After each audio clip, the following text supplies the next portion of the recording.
Hi, everybody. Today's Wednesday, June 18th, 2025. Our friends Ray McGovern and John Helmer are back with us. Welcome back. Thank you. Thanks, Dima.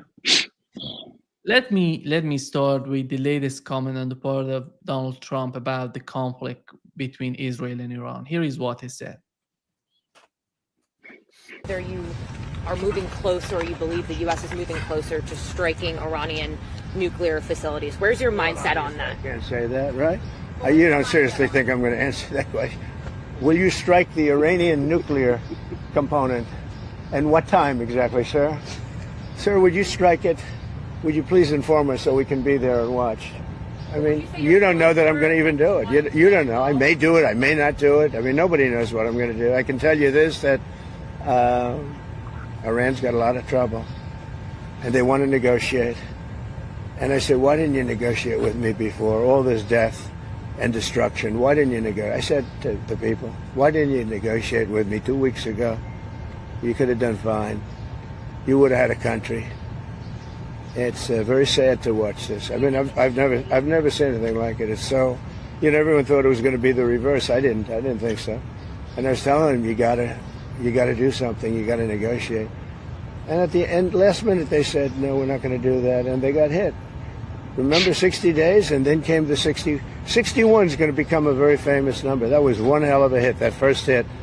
That was one hell of a hit. Not sustainable, to be honest. That's where it ended. It ended on the first night, yes. Is it too late, though? Do you think it's too late to now? Really, nothing's too late. The only thing too late is Powell. Powell's too late. Too late, Powell. But the Iranians. John, go ahead. Your take on what he said. Well, you get some of the phrases correct. The fact is that it's too late in many respects for Donald Trump. He's impatient. He's pathologically violent. And if he doesn't strike, he will demonstrate that the United States, as well as Israel, have lost escalation dominance, escalation control.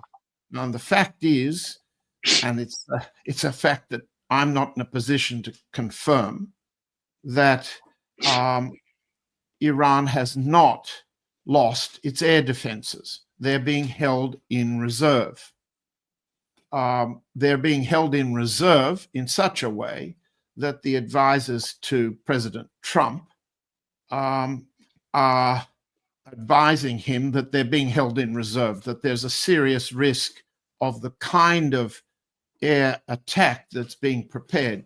US tankers, F-35s, F-15s, you can all read the way these are being redeployed from the United States across Europe down to the Middle East.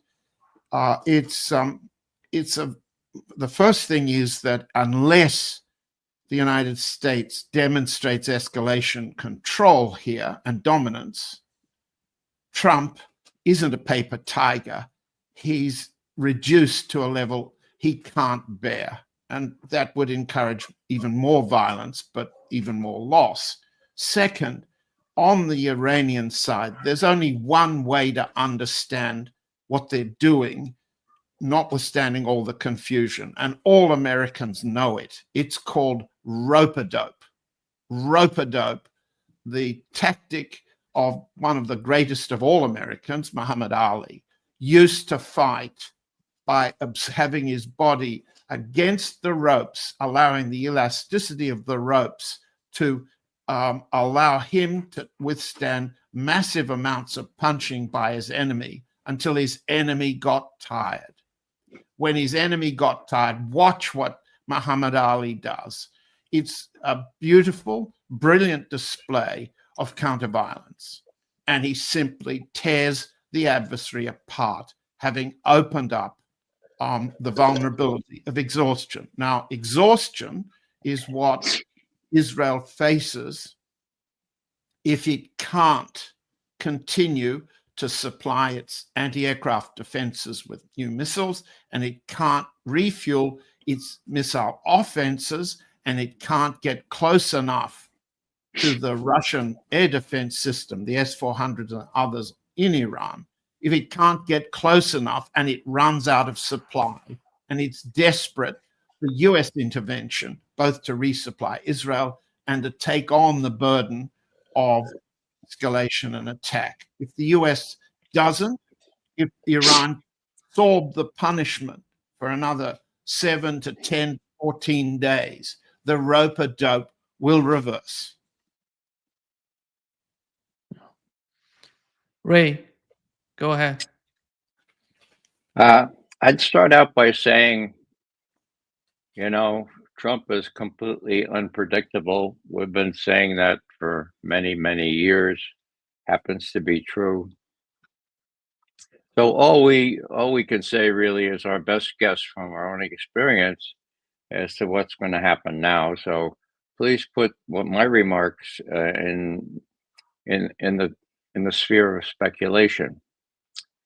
I think it's pretty clear that Netanyahu did not tell Trump, at least did not give him chapter and verse as to what the Israelis were going to do before they did it.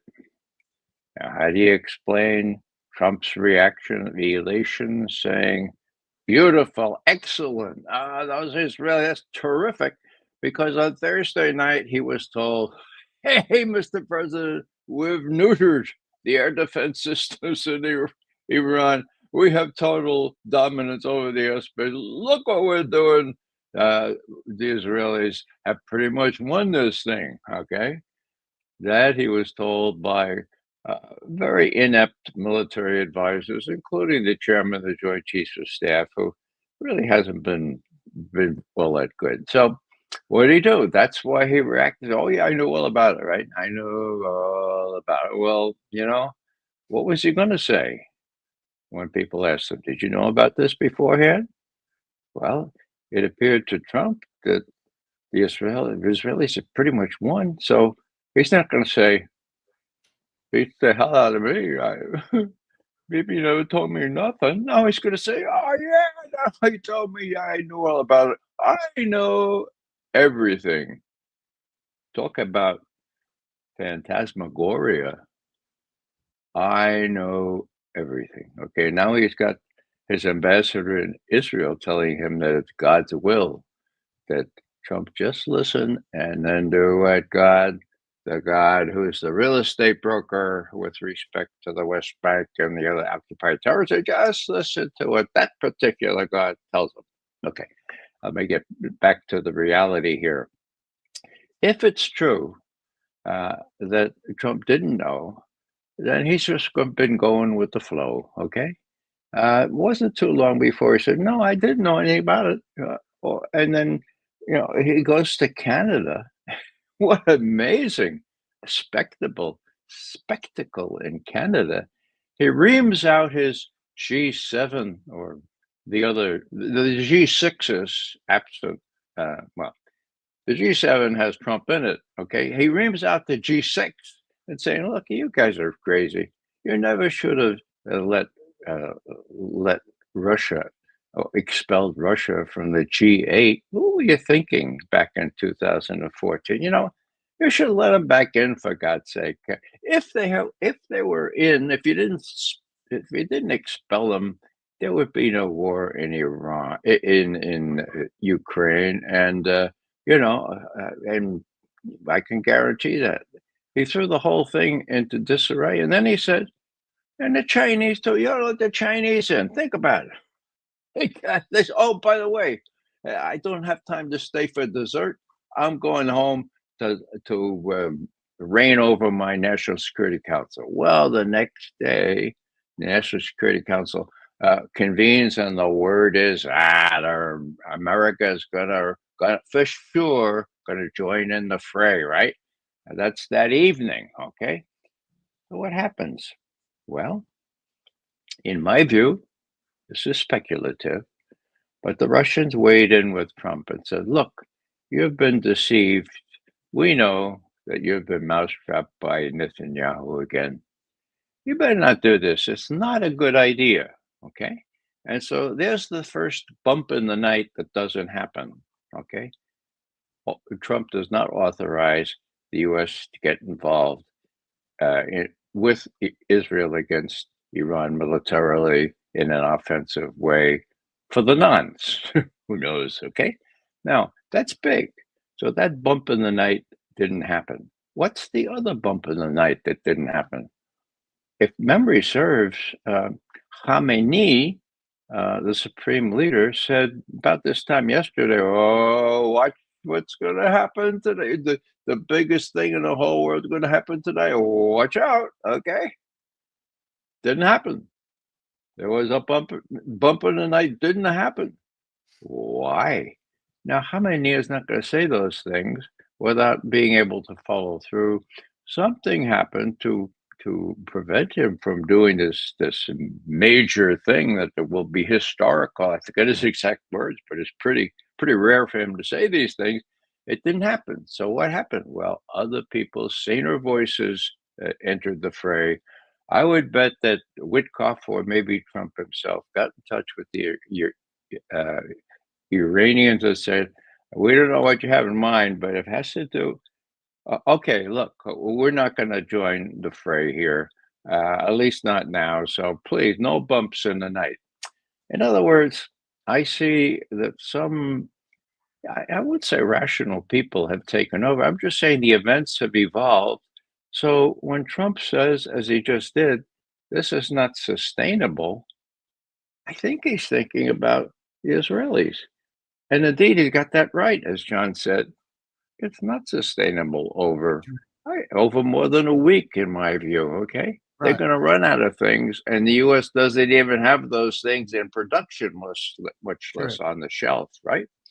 So I'm just saying that with today, last thing, Ryabkov, the deputy foreign minister, who is pretty much Lavrov's next in power.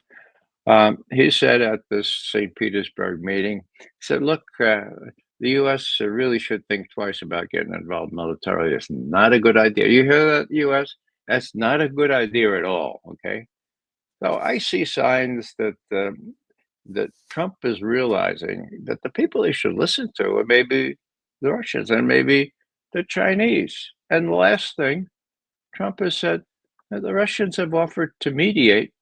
I asked them if they could help. I asked them 3 weeks ago if they could help. Yeah, they're going to help now. And so, and I have nothing against the Russians mediating.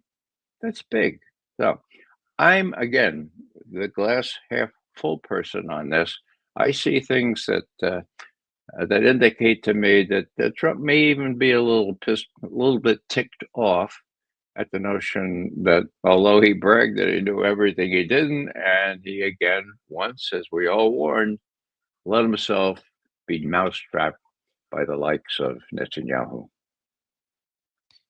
John, have you watched the video that Donald Trump said he doesn't care about what Tulsi Gabbard said, and he Yes. has his own Yes, I mindset? did. Go ahead, and your take on that. Well, it's quite interesting because the question, this is often not quoted, but the question put to him by the reporter was explicitly mentioned Tulsi Gabbard at her nomination hearing in March.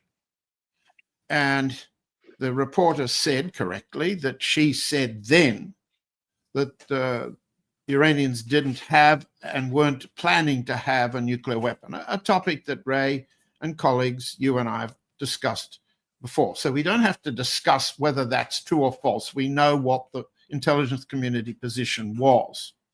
Now, what Trump could have said was, a lot's changed since March, because that's what he was asked, but he didn't. What Trump did was attack her, his chief intelligence advisor. He could have said a lot has changed since March. Have a look at the UN report, have a look at the IAEA report, have a look at this, have a look at that. A lot has changed. He could have said it, and that would have let his intelligence chief off the hook, and it would have let him off the hook and preserved the cover story, the nuclear weapon cover story, to affect regime change and break up Iran into several pieces. That's the real thing. But when confronted with a simple question, he attacked his own intelligence advisor. I don't care what she says. Now, at that point, he shows he can't bear the woman, the person, the advisor, the person he appointed to summarize, brief him, blah, blah, blah. Now, that insult, that disregard for the intelligence community, for his own appointment, should result in Tulsi Gabbard resigning. Both Ray and I have put out tweets in the last 24 hours, and we agree on that. No person can retain their honor, which means I will defend my right to express my opinion as best I can. And if the person who appoints me has such disrespect, I resign. She doesn't have to find any other reason, not the movement of aircraft, US Air Force aircraft against her recommendation. That's a policy disagreement. No. What has happened to Ms. Gabbard is so insulting to her office, her person, and her role. She must resign. In another country, ministers resign for less. But that's a demonstration she no longer has the trust or confidence of the head of state. She should resign, even if it'll cost her money. If she doesn't, she's disgraced herself. She wants to keep the money. She wants to keep the prestige. She wants to prove that she's a lapdog of that man. Now, I don't know what sort of a career you can have as an ex-intelligence chief working for Trump hotels, casinos, and golf courses, but to dishonor herself by staying on makes her unemployed in the world where people retain brains and honor. Yeah, that world is dwindling, isn't it, John? Yes. I mean, there's a dearth of honor. It's very small. There's not much of it in Washington. Now, yes, I think she should resign. There's an almost as good argument saying, look, she's the last white hope, so to speak. She's the only one with any brains, for God's sake. We need her where she is, for God's sake. Maybe she'll succeed the next time, okay? So I'm not advocating that, but that is a tenable argument. Now, just so the audience knows, once again, the intelligence community since 2007 has ruled that Iran is not working on a nuclear weapon, that it stopped working on a nuclear weapon in 2003 and has not resumed work on it. And it said that initially in 2007 with high confidence, unanimous 16 U.S. intelligence agencies.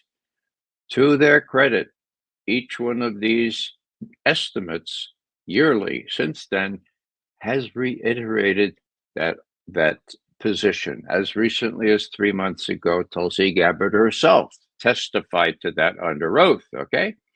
Now, the previous CIA director, a fellow named William Burns, who distinguished himself by telling a whole bunch of lies about Putin already losing in Ukraine 2 years ago. I guess when he was going out of office, he felt, well, maybe I should tell the truth on this really important issue so that the world can be spared from nuclear war. And he said, yes, reiterated,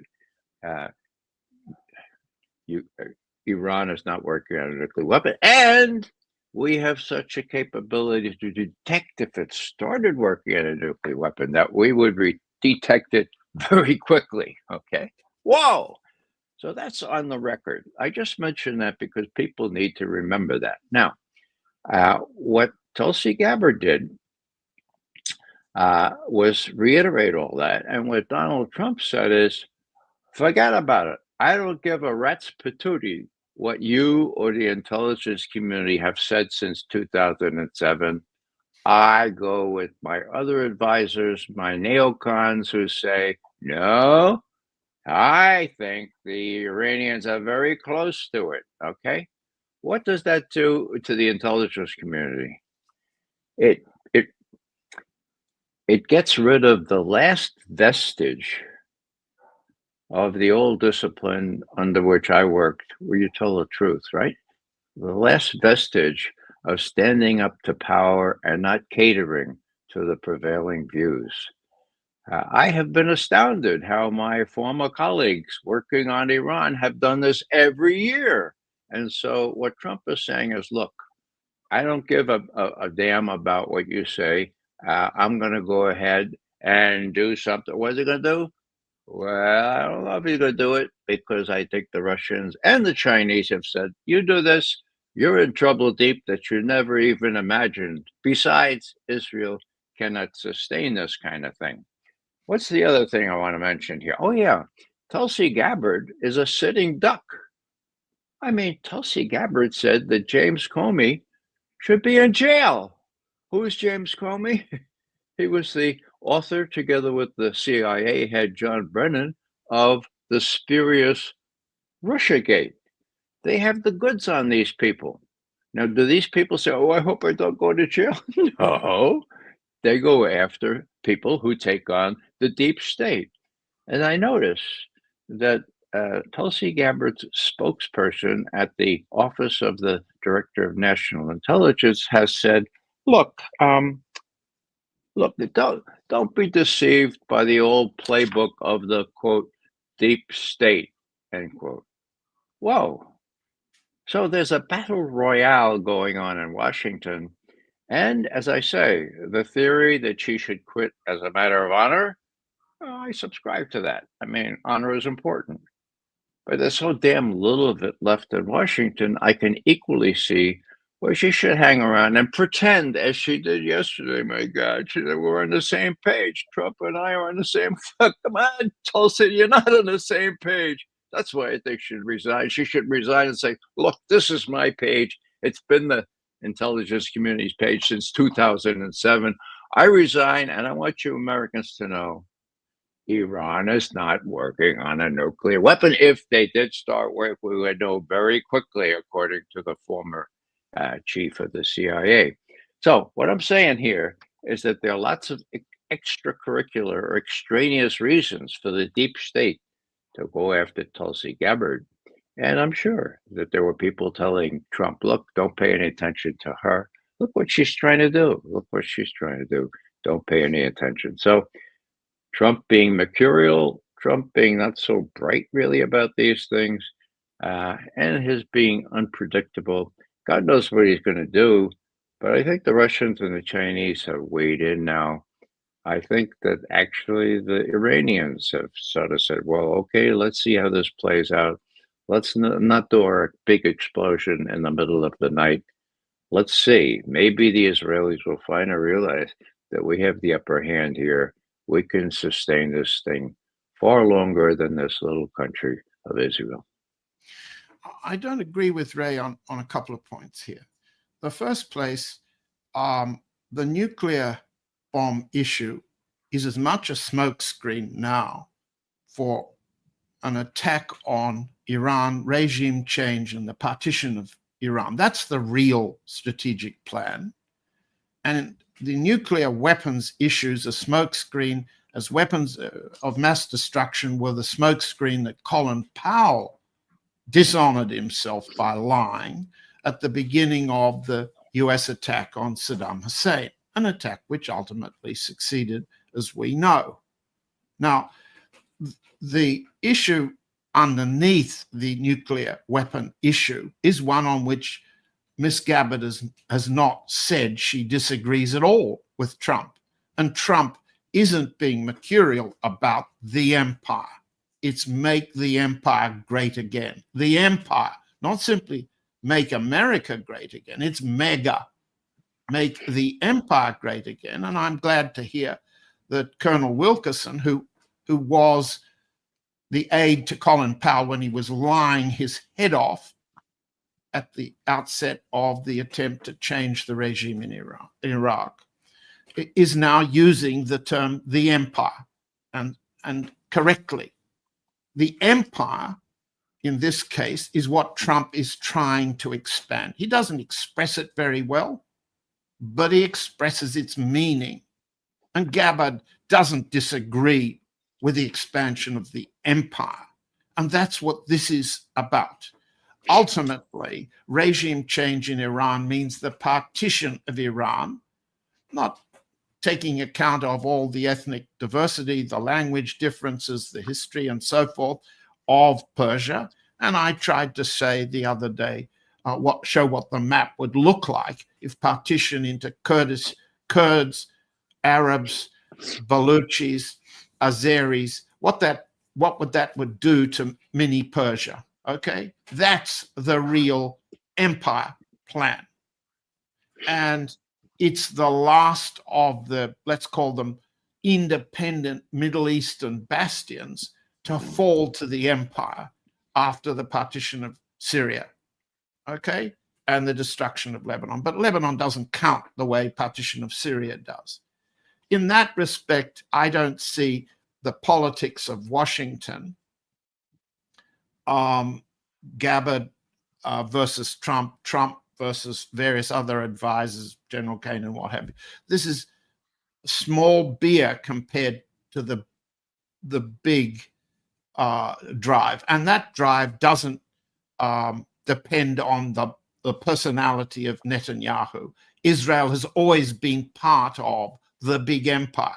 That's the reason Joseph Stalin and the Soviet Union supported the creation of the State of Israel, in the belief that the Israeli state would be independent of the British Empire and the US Empire. When Stalin realized, when the Soviet leadership realized Israel was a puppet state of the empire and would grow with the empire to threaten Russia, Stalin acted differently. The Soviet policy acted differently.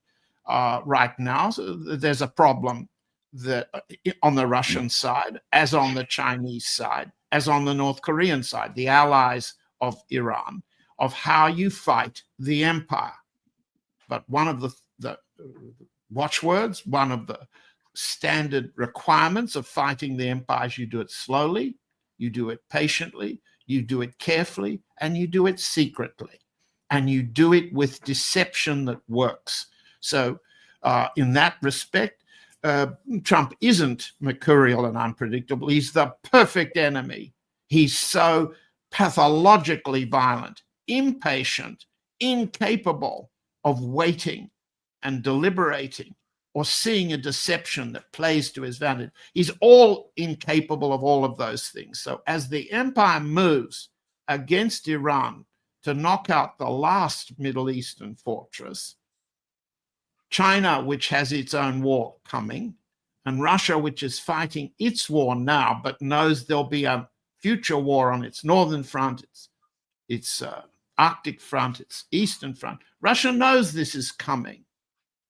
Therefore, Russia's position is against the empire, but not saying so, and not exposing itself to another round of US-led, British-conceived Ukrainian attacks on Russia's strategic security. So I see the Washington politics here as minor compared to the central consensus which Trump is putting at risk.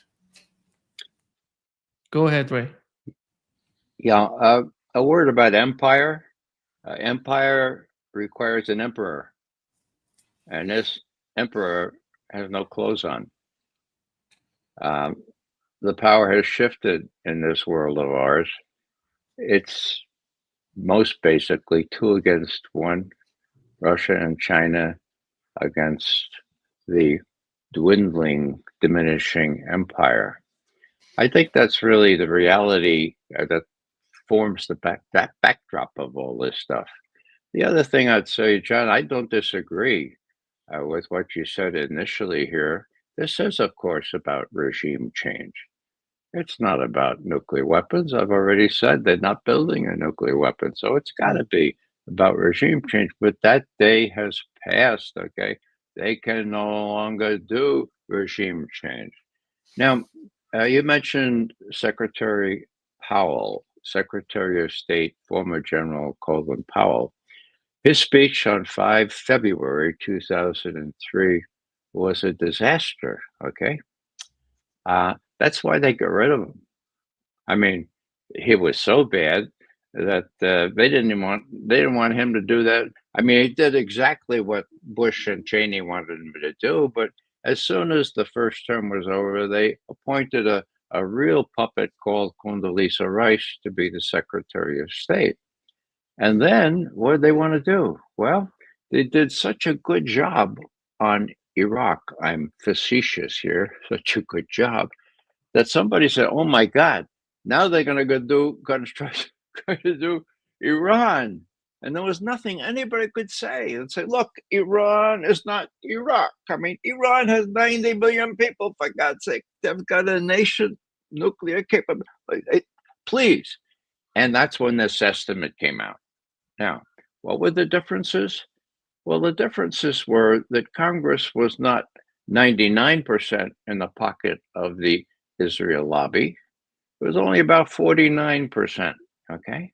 And the estimate was enough to prevent Bush from carrying out a war against Iran on his last year in office. Cheney wanted, of course, 2008. That estimate, November 2007, prevented that, okay?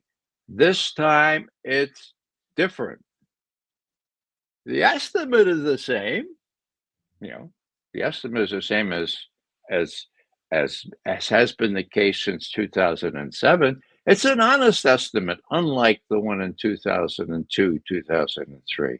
It says Iran doesn't have any nuclear weapons and they're not working on them, okay? But the effect is different because you have Trump now, very mercurial, very unpredictable, and a Congress and a lot of advisors that are worse than the ones that Bush and Cheney had. Can you believe it? So my bottom line is the differences speak for themselves. When you have a semi-sane voice like Tulsi Gabbard, and she continues to say very idiosyncratically, very uniquely, what the U.S. intelligence community feels about Iran nuclear. And when she's cashiered, well, that means that Trump doesn't feel bound by reality. He doesn't say what Bush said. "Oh, they've taken away the nuclear option from me." Now he's all back and forth. And bottom line for me, once again, is that it's very different this time because the intelligence community has been dissed, but at the same time, people know, and that what's going to happen here depends on how strong the Russians sotto voce tell Trump, "Look, man, you've been had here. You've been had first and foremost by your advisors and then by Netanyahu. You're going to let him trap yourself into a war that we will have to come into one way or another to defend our interests and Chinese interests in the Persian Gulf." John, one of these people that was captured by Iranian intelligence, they were preparing these drones, producing these drones inside Iran. He said that they were preparing for this for almost 10 years. Yes.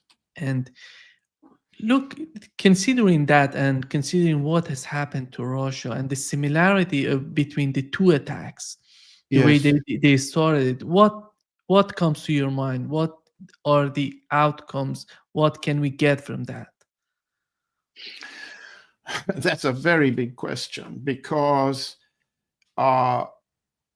Russian thinking about the Iran war and the Ukraine war are far from settled. I don't agree with Ray. The Russian side is not telling Trump anything at all. Anything at all. They don't need to. they don't want to. Yeah. Well, John, Ryabkov can open his mouth as much as he likes, and so can the foreign minister, and so can the foreign ministry spokesman. And what they've been saying is evasive of the central points here. The fundamental from a Russian point of view is, first, the United States called off the simplest, easiest format for having talks on modifying and reducing the so-called irritants between the two ministries. If Ryabkov has acknowledged that, and when that's off the table, Russia's focus is then what's on the table now that we've presented 33 points to the US side to agree or not agree. There's no confidence now that Trump and his people will agree on any term for the Ukrainian-Russian negotiations to come, first. Second, there is a profound problem inside the Russian policy-making establishment towards Israel. I've mentioned it before. We all know Russia doesn't discuss it, and it can't be discussed. President Putin has a particular fondness for the Israelis that is contrary to Russia's strategic interest, its military operational interest. It has resulted in the deaths of Russian servicemen in Syria and elsewhere. This is understood and not discussed. Third, the problem of Russian policy making is at least clearer than the Chinese one. The Chinese have said almost nothing worth listening to, calling for negotiations, calling for the reduction of tensions. The issue here is very clear, as we've just said it to the Chinese, to the North Koreans, to the Russians. This is regime change. Those are the fundamental strategic existential threats that China faces from the United States and the empire, that China faces from the United States and the empire, that North Korea faces from the empire as well. They all understand this. And yet, I hold up in my hand foreign ministry statements, including Ms. Zakharova's today, focusing on the IAEA. IAEA has been known, as the Argentinian leader of that organization, Mr. Grossi, has demonstrated for years, to be entirely politicized on the empire side. It's worthless. Why mention the IAEA and focus on the nuclear issue instead of the regime changing issue? Why is the foreign ministry saying that? Why did Mr. Vershinin say a few days ago that he was looking forward to the opening of airline connections to take Russians to go and have their holidays in Eilat? What should they do? Russians warm themselves by the heat of the genocide? Watch the Houthi missiles going over Eilat? Vershinin, in fact, said that. So what does that mean? It means you don't take what foreign ministry officials say in Moscow as the full value of what Russia is having to decide now. The general staff, intelligence agencies, the president, and the forming of a consensus policy on how to respond to another empire war. First, don't act quickly. Second, don't allow the world to see that you might be betraying Iran as you have been perceived to have betrayed the Bashar al-Assad regime in Syria. Is a crucial issue for Russia to establish and defend its credibility. Therefore, Sergei Shoigu was sent to Pyongyang, to North Korea, to reassure the North Koreans and to plan not only that North Koreans should help work in Kursk region to repair the damage and demine the territory. Not only that, that's the announcement. The issue is reassurance that Russia stands by its commitments to its treaty allies. Now, there's a problem that the foreign ministry, in its focus on IAEA, has avoided. The problem is this, and we said it last week: Russia has a treaty obligation to Iran. It has a treaty obligation to its strategic partner. It's less obliged when Iran is under attack than the Russian side would be if North Korea was under attack. We've explained that before. There's a difference between the treaties, but there's a word in the treaty that Mr. Pezeshkian and President Putin signed in January. The word's cooperation.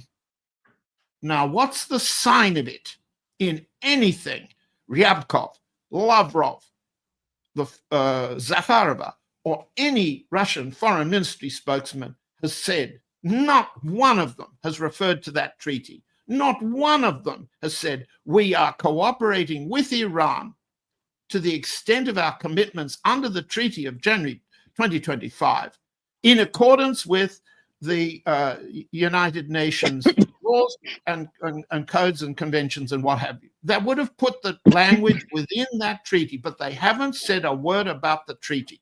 Why? Why? For several reasons which are unmentionable in Russian public discourse at the moment. One popped out with a colleague named Yevgeny Krutikov, a former GRU officer who writes very intelligently in Vzгляд, which is a partially Kremlin-supported security publication in Moscow, last week. I'm sorry, I'm losing track of time. Krutikov exposed the degree of internal dissension within Iran. He was reflecting thereby the Russian concern that Iran is internally divided, the regime is weak, that the regime has a problem, the IRGC has a problem, etc., etc. We don't need to go into that. I'm simply making the point that the Russian foreign ministry line here has been evasive and silent on key strategic issues and focused instead on the nuclear issue, which we've all agreed is a smokescreen. Second, the Russian priority is, will Trump push Zelensky into agreeing to any of the 33 terms tabled in Istanbul? That's crucial. And the weaker Trump appears to be in the Middle East, there's a Russian division of opinion, as there must be. Will Trump be more likely to agree to Russian terms for ending the war in the Ukraine? Then there's the issue of whether the war in the Middle East will divert arms and American attention away from the Ukraine, which gives Russia, in the middle of its spring-summer offensive, further opportunity to press forward westward, as we've talked about before, and try to begin to roll up more and more Ukrainian forces and endanger the entire regime in Kiev. That's got to be a Russian priority, fighting and winning that war. And President Putin, the foreign ministry, the general staff, and the intelligence service are all agreed that Trump must be given every opportunity to demonstrate the readiness of the United States to agree to end on Russian terms. And that's a priority. Keep him focused on Russian terms. Well, as Ray says, the man's unpredictable. If on the one hand he said one day we'll accept a level of low nuclear enrichment in Iran, and then the next day no enrichment, zero enrichment, no weapon, blah, blah, blah. If he says one thing one day and another thing another day, what's he going to say next towards Russia and the Ukraine? Well, the Russians understand that's not exactly unpredictability. It's the predictable advance of the empire, which Russia must face, and not only in the Ukraine, but as I've said before, the Northern Front, the Arctic Front, the Far Eastern Front, and the Southern Front. Now, the Southern Front, from a Russian point of view, has always been dangerous. It was in World War II. It was in World War I. And Stalin's position was the only way to secure the southern front, meaning Iran, was to occupy northern Iran, build an Azeri mini republic, or make a deal with the regime in Tehran, the father Shah, the younger Shah, or the Republican Parliament. When Stalin could fail to reach deals, he pulled the troops out and reached a sort of accommodation both with the Iranian regime at the time and the US at the time. This is very complicated, but it's war with the empire on the southern front.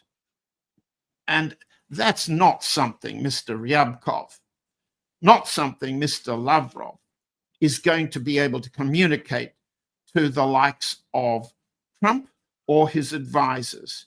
Instead, they will feed in public what they think he wants to hear. And worse, you have at the moment the St. Petersburg International Economic Forum, in which is being displayed the president's advisor, Kirill Dmitriev, for international economic relations and, let's say, buying the appeal of the Trump family and the Lutnick family and the Vitkov family and all the other oligarchs who run the United States at the moment, and give them enough financial incentive to find peace with Russia. It's highly odd, as if Dmitriev doesn't pay attention to what's happening in the rest of the world. He thereby shows in his statements that he gave in the last 24 hours in St. Petersburg that Russia wants to see US business in the back into Russia. And he's saying that at the same time that Russia has a commitment to cooperate with Iran, which is under attack. That's the way it is. That's the way it is. And when that is said, it's understood to reflect I'm not expressing a difference of opinion with Mr. Dmitriev. I'm simply saying to you, you watch what they're doing, and it's a multiplicity of voices reflecting a multiplicity of priorities. And in a war, in several wars, in a sequence of wars in which Russia cannot afford to fight all of them at the same time.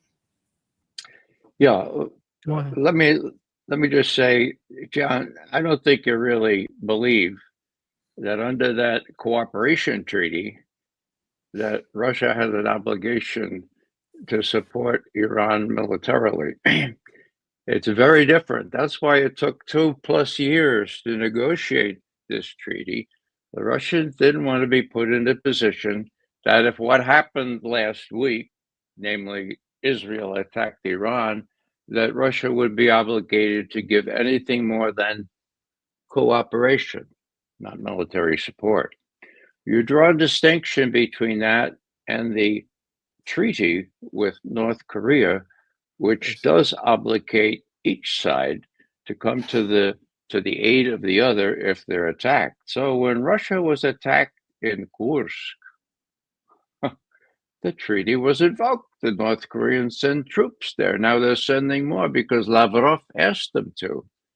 Besides that, American intelligence knows, but nobody else knows, that the Russians gave the North Koreans the next most sophisticated ICBMs 3 years ago, and we detected it, but Jake Sullivan decided, we're not going to make an issue out of that. We're not going to advertise that North Korea has the capability to hit every part of the United States, including Mar-a-Lago, okay? So that's a real treaty. The one with Iran was deliberately negotiated to prevent either side to having come to the aid of the other in case of an attack, which just happened. Now, Ryabkov, he just said that a couple hours ago. Perhaps you didn't read it or hear of it, but this is at the state. You did read it, okay. Now, I understood you to say that doesn't matter. Well, he is Lavrov. When Lavrov is not speaking, he's the foreign minister. And what is he saying is a really good idea, you, Trump, not to engage militarily in Iran. That is significant. Now, why did he mention the IAEA? And by the way, Grossi is from Spain. He's not No, Argentinian. Argentina. He's from Argentina. Okay, well, we'll look at that. We'll look that up. But I was told he's from Spain. In any case, that has been a charade.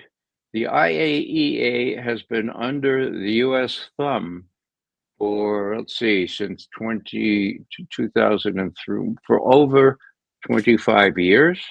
It used to have this fellow named El Baradei, an Egyptian, who took his job seriously.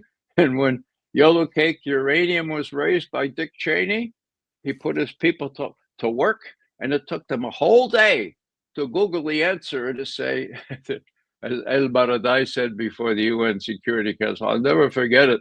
Baradei said that these reports about Iraq getting yellow cake uranium from deepest, darkest Africa are not authentic. They were forgeries. We know that now. Now, that's the way it was then. Now we have this guy. Oh, there's this picture, Grossi. Well, what does it say? I can't read the small print. It does say Argentine diplomat. My God, I guess you're right. I can see an Argentine that. diplomat's a qualification to be a stooge. We both agree to that. And Russia's made it very clear Grossi has never been anything but a stooge and has allowed the Ukrainians and the United States and the British to attack Zaporozhye. He's a stooge. Right. Why say it again? 2 days before the Israeli attack, the Board of Governors of the IAEA, International Atomic Energy Agency, decades old, okay? As I say, it's a UN body, but now it's completely a US body. The Board of Governors, who are completely biased toward the West, decided that, Iran has been violating their various agreements about nuclear undertakings. And what did that mean? Well, that meant that this group is just completely under the U.S. thumb. Even in Zaporozhye, as you rightly point out, they're unwilling to say, well, those missiles came from the West, so they might be Ukrainian missiles. It's crazy, okay? So all I'm saying is that when Ryabkov, as he did, cites the IAEA, he said, look, guys, you all know what this is about. And not coincidentally, Israel was given the kind of the green light by the IAEA, whose own inspectors may have been killed in Iran, to go ahead and do what they did a week ago. So that's that. Now, let me just finish here. Yeah, Shoigu. So he goes to North Korea and does those things. Now, the other thing I want to say is that when you note that that Mr. Putin has been pretty partial to Israel, that has to do with a lot of things. That has to do partly with 1 million Russians with Russian passports now living in Israel. He's got to be careful about that. Would he be loath to welcome them back, even though they're pretty old, they're pretty adept, and they can help the Russian economy, which is short of manpower? Anyhow, the fact that he's been seen as partial to Israel, or at least impartial, well, that puts him in the perfect spot to be able to say, well, I can mediate this thing, okay? The Israelis, I like the Israelis. The Iranians, I like the Iranians. And the wonder is that Trump, 3 weeks ago, asked Putin to see if he could help out with Iran. And now he says again, the Iranians are, the Russians are still willing to do that. So that means that when the Russians say, look, that offer is still on the table, we can mediate. And Trump says, I've got nothing against that. Well, that means that the Americans and the Russians are actually collaborating here. And just to make sure that the Americans know where Russia stands, Ryabkov gets up and says, hey, you better not even think about joining in the Israeli offensive attack against Iran? Go ahead, John. Well, I think we could move on a couple of steps.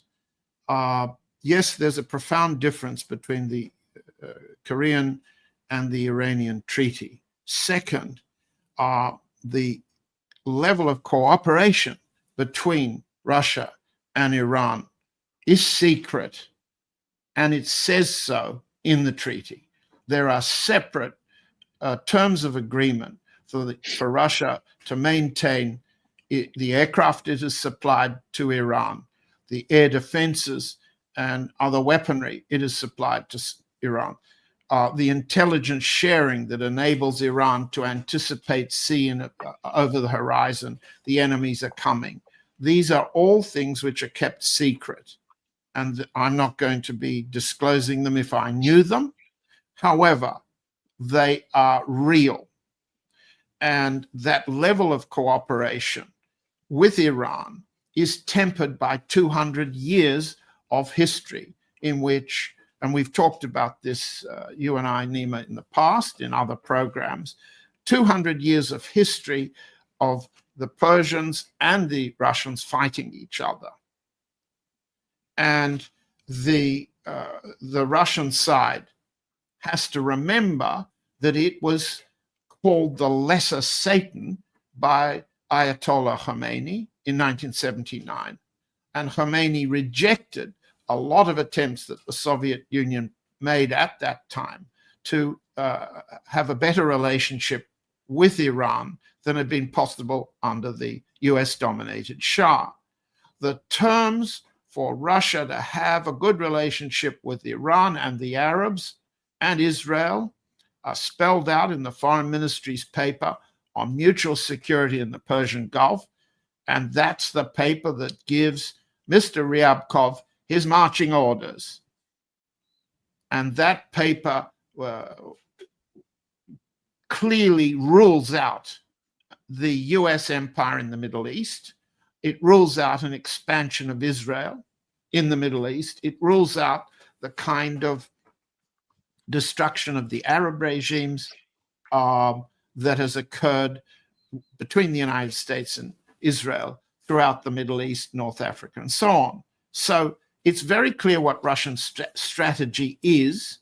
It's also clear that there have been a number of serious problems, not only for 200 years, but certainly since the Islamic regime came to power. Now, without getting too sensitive about this, there's a problem that Iran side has to convince the Russian side it's in control of itself. The murder of President Raisi and Foreign Minister Amir Abdullahian is only 1 year ago. Therefore, I say murder. I've tried to do the best I can to assemble the evidence that was not a helicopter accident, and it was not an Israeli operation. It was not an American operation, and it was not a Russian one. In the circumstances of that, over the past year, the terms of cooperation between Russia and Iran have had to be negotiated with successors like Mr. Pezeshkian. I don't pretend to understand the internal politics. Correct me, Nima. Fill us in from what you know. But there is a problem of Russian commitment to a side that seems divided against itself. Okay? Therefore, what is happening at the moment is a Russian line of being patient and counseling everybody not to go up the escalation ladder. At the same time, secretly, at the appropriate levels, Russia understands who the enemy is. And the enemy, the general staff certainly does, and so do the intelligence services. At that level, it's understood that any gains by Israel and the United States against Iran will reflect themselves on the Ukrainian battlefield. Everybody in Russia knows that Israel backs the Ukraine in this war. Now, this counsels patience, silence, two things that are anathema to the President of the United States. So in the present situation, it's necessary for Russia to watch and wait. What's the best posture for watching and waiting? Well, let's see if, and I've tried to do it, show a map, we'll post this afterwards, see if Russia ships, resupplies, fresh supplies to Iran across the Caspian Sea. For the moment, when I'm looking at the vessel movements across the Caspian Sea, there is no movement from Makhachkala, Olya, and Astrakhan, the Russian ports, to the Iranian ports. Then there'd be the route through Turkmenistan. If China and Russia were to help the Iranians secretly, that can come by railroad and by road through Turkmenistan into Iran, but it's secret. Now, the evidence, the logistic traces will be visible. They're not yet. John, Right. John, we know that Russian aircraft and Chinese aircraft on an expedited basis have already landed in Iran to give emergency resupply. So, the overland takes a long time, but Iran is under attack now. Transport aircraft carrying cargo for the war have already come from Russia and from China, and we can know that because we know about these planes. So, I think China and Russia will play a terrific role here. China, I think, Iran's oil exports through the Gulf, I think about 40% of it, correct me if I'm wrong, but at last count, 40% of it goes to China and forms a good percentage of what China needs. Now, China is not going to, as we used to say, sit by idly here and watch the Gulf of Hormuz, the Strait of Hormuz be closed. And neither is Russia. And neither, if they have any sense at all left, the Europeans, everybody realizes what will happen. So there's great incentive to tamp this thing down. And I think the Russians are really interested in doing that. They just have to make sure that Trump knows that, look, you thought the Israelis were winning. You said, oh, this is excellent. This is excellent. Oh, we dominate the airways. You may still say you dominate there, but you don't, Mr. Trump. Get real. And for God's sake, don't goad Netanyahu into thinking that you, in the final analysis, will come and bail him out, because that would mean real trouble, Mr. Trump. Do you understand? Real trouble. Well, the thing I can add there is that it's not in the interest of Russia on one side, or Iran in the middle, or the United States on the other side, to see a test of the S-400s against US Air Force F-15s and F-35s. It's not an interest unless one side is absolutely certain they can win.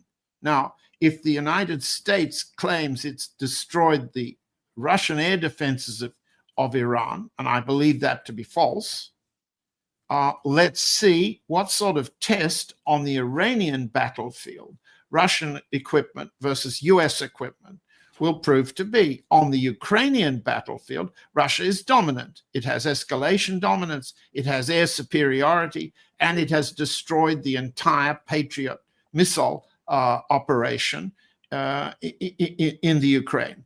The Iranians have established that they have escalation dominance over the THAAD, over the Patriot, over the Iron Dome, and over the David Sling. Yes, those systems can intercept, but they can't intercept the hypersonic missiles that Iran is firing.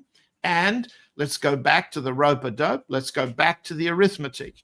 Israel fires at least 5 missiles against 1 Iranian missile. And at this rate, over the next 10 days, as Ray was saying, or 2 weeks, Israel's going to run out, and Iran is nowhere near deploying all of its best stuff. So escalation dominance, escalation superiority wins wars. And Iran is holding more reserve and has got its arms around the clock. And the US has to technically, strategically say, we don't want to lose this one. And it's therefore got to find a ceasefire arrangement. And as Ray said, President Putin's popped up and said, I volunteered to be the mediator. And that may in fact be the face-saving out for the United States, and Netanyahu will do basically what the United States wants. But as you've heard from President Trump, he's nowhere near agreeing to a ceasefire because he thinks he's winning. And if he's not, it's going to take 10 more days. That's when a Russian mediation might work. As for the Chinese have a very peculiar notion of thinking that money talks louder than force. They think they can buy their way strategically in the Middle East. They have been a dismal failure in every state I can think of. They succeed where there's no display and no test of force by using money. And they do that very effectively in Africa and other places. They show absolutely no Chinese capacity to defend or to deploy. They've had naval exercises with the Iranians and the Russians, yes, but their force commitment in the regions is puny and it's symbolic. Yes, they've got to defend Iran as an economic lifeline for them. Yes, they have to do that, but their force capability doesn't match the size of their economic interest. Now, what do countries do when they don't put up enough force to defend their economic interest? What they do is they retreat. And the evidence of Chinese statements, well-meaning, true about mediation, don't escalate, blah, blah, blah, that's retreat. The Chinese are running away because they haven't prepared sufficient force to defend their national interest. Yeah, let me just interject very briefly that there are other ways the Chinese can shake the sword, so to speak. All they have to do is do some aggressive things in the South China Sea or the East China Sea or near the Philippines or near Taiwan. It's all the same game. Yeah, the Chinese are not going to send warships into the Persian Gulf, but they have lots of warships and they could send them elsewhere. Now, I don't think that's likely just now, but it's an option for the Chinese. As I say, Russia and China are joined at the hip now. It's 2 against 1. India is interested in all this, and so is Pakistan. Last thing I'll say on that is Pakistan, as we all know, has nuclear weapons, and there were reports that in extremis, Pakistan would give those nuclear weapons to Iran. Well, I don't know if it's going to happen, but it's a possibility. So the thing is very, very volatile. What I'm seeing, hang on. What's that? Pakistan has got a war in its hands with India. They've just had their nuclear warhead storages destroyed by the Indian side. Pakistan can't lend anything to anyone else. They're in a position where they're forced to a ceasefire. Now, I know lots of folks listening to us want to disagree with me on what happened between Pakistan and India, but let's just say they're at war and they're in ceasefire.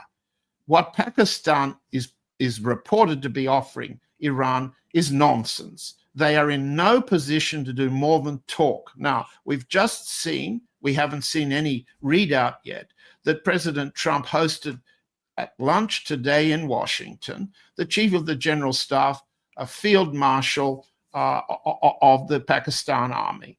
and Munir Shah, I think is correct name. No readout, but it's very clear Pakistan is potentially to be brought toward the US from China. But right now, it's not right to say Pakistan's going to help Iran. The Muslim world, the Arab world can't and won't help Iran. They'll say the right things. But we're agreed it's Russia first, because it must maintain the reputation of its arms. It must. Strategically, that's a Russian strategic objective, and it must make sure that the Southern Front doesn't become a platform, as Stalin was afraid it would become, for the penetration of Russia in the Caucasus and so on. This is a strategic must. China doesn't have that strategic necessity. Where China puts its force, where its money is just as you said, Ray, where its territorial interests are challenged in the South China Sea, in Taiwan, around the Philippines, around Japan. That's where China puts the right amount of force to defend the right amount of economic interest. But it's got nothing like that. The balance of power for China in the Persian Gulf, they've run a couple of well-armed destroyers up and down to show the flag. They take exercises, but they don't do anything serious. Serious means match your force to your interest, not the Chinese. Let me just say that I know a little bit about Pakistan. They can walk and chew gum at the same time. But what I'm saying is, there's a ceasefire now. If I'm Benjamin Netanyahu, I'm not going to say, oh, those Pakistanis, they have this, they seem to be more aggressive and more responsible and more reactive to the plight of Muslims than these clowns in Ankara or Beirut. My God, can I exclude that these reports might someday, like maybe next week, come true, that 1 or 2 nuclear weapons are found in Iran and threatened to use against us? So what I'm saying is a matter of perception.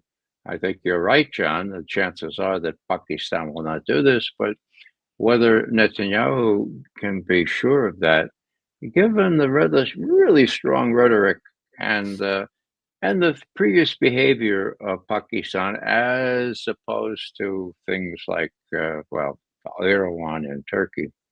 The other thing is that the Chinese are really in big on this, and they're together with the Russians.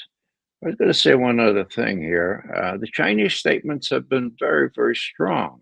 Yeah, they're not threatening, but they're not just issuing serious warnings that they did back in the day. So I'll leave it there. But we have a calculus here where Pakistan is not a thing that Netanyahu can simply prescind from and say, well, don't have to worry about them. They do have nukes, and they have had these reports that they might give the Iranians 1 or 2 of them. Yeah. Thank you so much, John and Ray, for being with us today. Great pleasure as always. Thank you, Nima. I enjoyed it. Thank you, Nima, and thank you, John. Thank you, Ray. Thank you.